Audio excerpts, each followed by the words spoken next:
Gioma Essie, research log, the Veil. I don't even know where to start. When we landed on Neptune, there was something waiting for us. An alien structure. It's an electromagnetic anomaly. No mass, but a tangible surface area.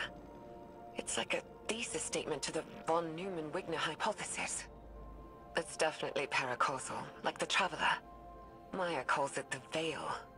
She says she heard the name in a whisper when she looked at it. When I asked her who whispered, she said it was her own voice. I still haven't had time to process that. Everyone on the initial survey team died. The minute they touched the object, they entered a state of brain death. All of them. To make it worse, the EM radiation emitting from the Veil is causing psychological distress in the exos that came with us. They've all described moments of intense, hallucinogenic reverie. Some of them went silent and rigid and just stopped. Maya called it billboarding. Something from the early days of Clovis Bray's Exomind project. She doesn't seem afraid or surprised. She's convinced this thing, in her own words, she says, it'll be our salvation. Fascinating. This corroborates what Nezarek said, that the Veil survived Savathun's escapade.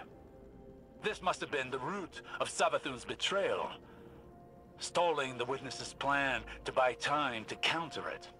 So, she stole the Veil from Nezarek? And killed him in doing so.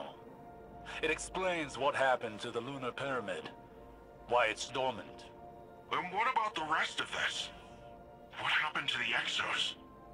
Is that what happened to all of them? I have some theories, but it's too early. Regardless, it sounds like the Veil had an ill effect on Dr. Sandaresh. We must be cautious. Hopefully the next log we decrypt will shed more light on this enigma. Gioma Essie, research log, the Veil. We shouldn't settle here. It's a mistake. But Maya is insistent that we have to build our long-term shelters near the Veil. We're almost done constructing an enclosure around it. Once the field emitters are up, we should at least be safe from its radiation. The Siva tech Maya had on the Exodus was a lifesaver. Not only for building the enclosure, but shelters, tools. We'd be dead without it. But it still wasn't fast enough.